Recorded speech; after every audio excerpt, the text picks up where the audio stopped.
when you entered the 5th round against Kelvin, you said, "I'm ready to die." It was. I looked at him, and I remember I call it Ese Diablo. He was looking at me, and he just had this like look, and he's just swinging his hands. And I said, "You're not gonna beat me. I'm prepared to die." Wallahi,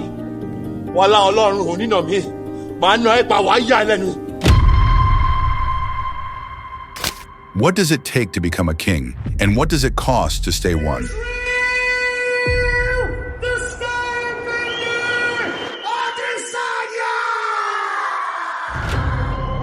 In a sport of brash talk and shattered bones, one man fought with the soul of an artist and the heart of a warrior. He rose from the bottom to the very top, captivating millions. But at the summit, he found that the hardest battle isn't for a belt, it's against yourself. This is the story of Israel, the last stylebender, Adesanya. A story of mastery, mortality, and the relentless pursuit of greatness.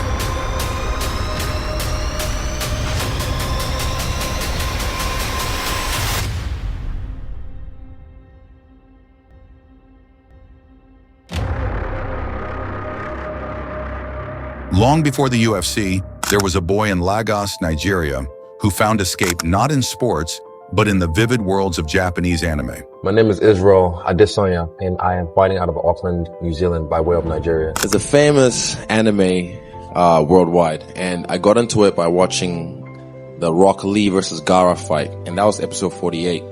And eventually, a year and a bit later, I started watching the series. So even at the weigh-ins, when I hit the Rock Lee stance, that was the one I hit.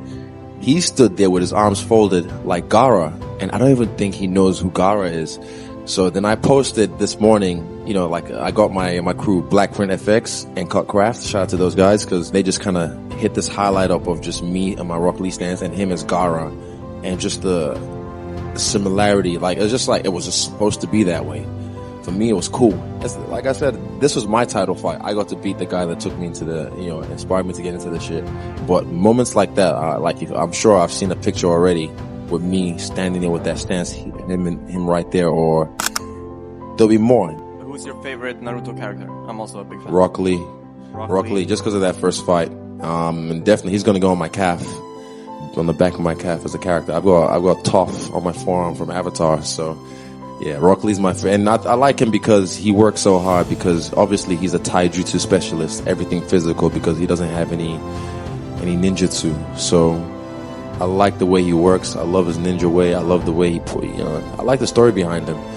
And I like it when he gets drunk and he uses the drunken fist. That's cool. So I respect that. Thanks, bro. That should be right. I know the drunken fist. You know the drunken fist? What is this anime series, Naruto? I've only seen it online. It takes too long. It's a 720 episode fucking, 720 episodes? Yeah, I'm geeking out right now. Fucking nerd. Shout out to John Jones. Sorry. Did he call you nerd? Yeah, I know. Oh, my feelings. Nerd is not negative, man. Of course. I'll take it. I'm a fucking nerd. I got nunchuck skills, bow hunting skills, all that. Is it fair to say you're a bit of a nerd? Yeah. Anime. Fuck yeah, I'm about that life. How about that life? Nerd shit. This is Kurama, the nine-tailed fox, the demon fox from Naruto. And you see the eyes of Kurama? You see the eyes of my car? Very see similar. the color? Same thing. And it took me 4 years to watch 720 episodes. Oh, wow. So that's the 720S. I'm trying to you guys, I'm out here. I'm representing you guys. Like, look at my chest. I kind of just let them know, like, I'm here. Like, don't just take notice. Notice me, senpai. Notice me. Is that the Naruto one? 100%. I came in there, smoke bomb, boom, ninja run. Because I told you, it's real ninja shit. And to everyone that keeps saying my hand signs are fake, look, I've been drilling these for a long time. These are not fake hand signs. These are for weeboos, all the anime nerds. Like, you guys don't understand. Like, they keep saying, oh, that bullshit, just fucking doing stupid hand signs. Like, I drill these things, and I get them inside. It's for my chakra to infuse them and make sure I can, like, channel it in that moment. You fuck with Naruto? Fuck yeah, I'm there. I like your ninja way. Bullied during his high school years in New Zealand, the quiet, introspective Israel Adesanya was an unlikely fighter. His first inspiration wasn't a martial arts master, but the flamboyant boxer Prince Nassim Hamed, a showman who defied convention. It was a Thai action film, Ong Bak, that lit the spark, leading him to a kickboxing gym at 18. There he discovered a terrifying truth. He was a natural. Fighting takes everything. It takes everything. And I've done well in this game, and sometimes in the beginning, I didn't give everything. So that's why now that I'm at this age, I'm like, yo, give everything. So that way when I'm done, I just know I did everything I could to be the best. And I was.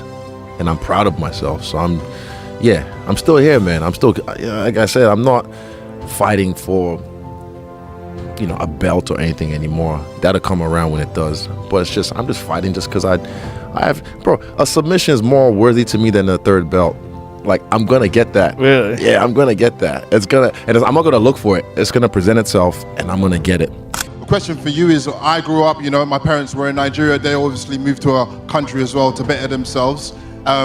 When you win the belt again, do you plan on taking it back to Africa again? On Tuesday, I'm going back to Nigeria. I think Friday, I'm going to South Africa. And then the next week, I'm going back to New Zealand. I am a child of the earth. I'm a child of the earth. And when I take this bet, I'm taking it everywhere with me. Are you taking the servants with you when you're going back? Are you taking the servants with you if you're going back? What the fuck are you even on about? My God. It's obviously a see and tell. We can see that. What do you mean? You're saying that I made it shut about the fuck culture? up. You don't even know anything about my story. My father and myself had to wake up at 4 a.m. and clean the banks while my mom studies to be a nurse. You don't know my fucking story.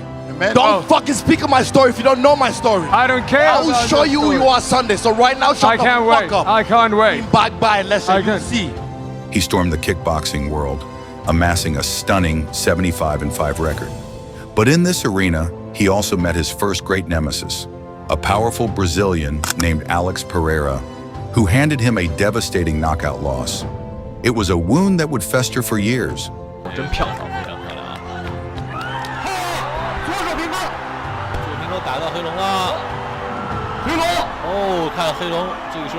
He transitioned to MMA. Critics said a pure striker couldn't dominate his response. An 11-0 run that forced the world to pay attention. The Stylebender had arrived. But I'm glad I took my time, and it was good for me just to fight different people from Ukraine, China, Brazil, all different types of places, and then experience different styles. And that way I felt confident enough when I got to the UFC. My first fight, shout out Rob Wilkinson, good guy, good friend of mine now. And yeah, he tried to take me down constantly. And I was able to withstand that because of the work we did. What year did you start that? What year did you start grappling training? I started in 2010, but I was meant to go into MMA straight away, but there was just so many kickboxing fights, and I kept on getting kickboxing fights that it was just too... Also, I like fighting kickboxing, so I was just like, oh, I'll just take this fight. But I was always grappling on the side, like low-key grappling on the side.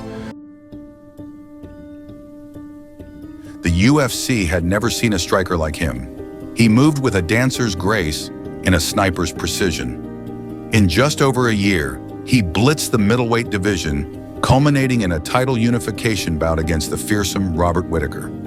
In 2 rounds, the era of the Last Stylebender began, but his past came calling. Alex Pereira followed him to the UFC, and in their first fight, snatched away his title in a heartbreaking late stoppage. The ghost of that kickboxing KO had returned. The media and fans wondered if Pereira was simply his kryptonite. But in the rematch, Adesanya authored his most iconic moment, a seismic knockout that not only won back the belt, but finally exorcised his greatest demon. It was the peak of his power.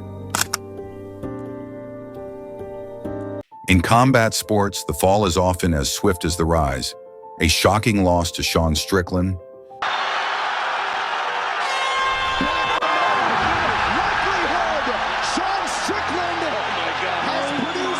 then a submission to Dricus du Plessis, and a third straight defeat to Nassourdine Imavov sent shockwaves through the MMA world. The narrative shifted instantly. Was he done? Had Father Time arrived? The media, once his biggest cheerleaders, began to write his obituary as a top-tier fighter. Sean, you're the world champion! Oh, look at this thing, man. I found this laying around, you guys. I'm gonna keep it for a little bit. I think you should. That fight against Israel. I mean, all three judges scored it 4 rounds to 1. Is that how you envisioned it? Because when we spoke in the fighter meetings, it seemed like you had a different opinion on how especially the first 2 rounds would go. Yeah, you know, I think I'm one of the best strikers in the world. I thought I'd be walking away a little bloody, a little messed up, a little concussed, but I didn't really take much damage other than checking a few kicks. But yeah, I still can't quite wrap my head around it, you guys. I thought it'd be a lot harder. Disappointed, yeah. I hate, disappointing my fans, my team. My team feel proud of me because of the work I put into this. But yeah, it's just the thrill and agony. Where your head's at right now, what is next for you? I don't know. I'll have to chill and then think about things. I'll relax first for a little bit, just help the teammates who have fights coming up, and yeah, see what I want to do. I was gonna do that anyway, but now I'm forced to. I kind of like the feeling of not knowing, because sometimes people ask, who are you gonna fight next? When are you gonna fight again? I'm like, I don't know. I'm just chilling. So again, I'm just gonna keep training, and sometimes short notice shit happens, you know what I mean? And it's like, right. Well, I'm already in shape.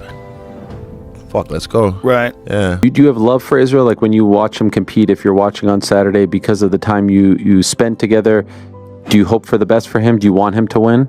I don't see myself cheering against Israel Adesanya. I wish him the best, and I think that maybe without him, I will not be where I am today. I would have not got in the UFC with the good contract that I did do to the...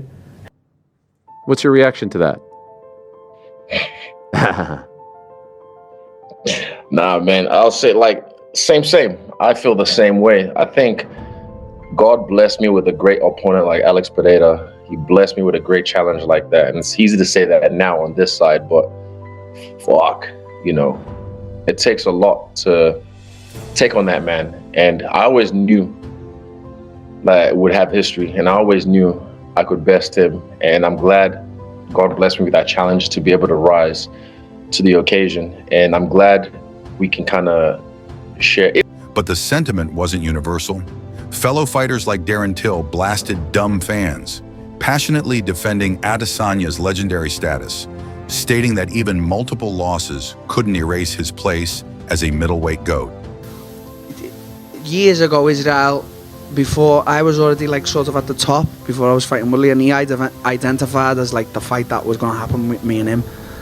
And I want that fight for legacy. I've spoke about Anfield, my hometown, the Liverpool Football Club, and that's a legacy fight for me. I've said this before here on these tables. Forget the belt. Obviously, if me and him fight, the belt's up. But it's the fight with me and him that I know it's gonna be. It will, honestly, I swear to God, I get goosebumps thinking about it. And if it's that, it's done. If it's something else, it's something else. And listen, I ain't afraid of no one. No weight division, none of them.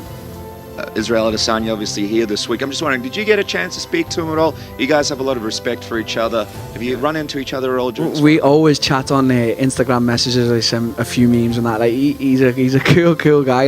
And through the losses, a new, more mature Adesanya emerged.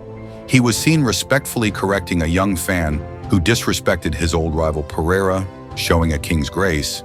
He even celebrated Pereira's later victories, his old animosity replaced by a profound respect for a shared journey. So what is the true legacy of Israel Adesanya? The records, most middleweight title defenses, some of the most iconic knockouts in history are set in stone. But his impact is deeper. He was a different kind of champion, an intellectual, an artist, an unapologetic nerd who redefined masculinity in a hyper-macho sport. He showed that you could be both sensitive and savage. His story is the ultimate lesson for any man striving for greatness. It teaches that the path is never a straight line. It's filled with devastating failures and transcendent triumphs. That true strength isn't about being unbeatable, but about how you respond when you are inevitably beaten. Israel Adesanya's legacy is a permanent blueprint. Master your art, embrace your unique self, and fight with everything you have, no matter the outcome. Where does Israel Adesanya rank in your personal golden era? Did his journey from underdog to king and through adversity inspire you? Share your favorite stylebender moment in the comments. If you believe in celebrating men who turn their struggles into strength, like and subscribe to Celebrate Men.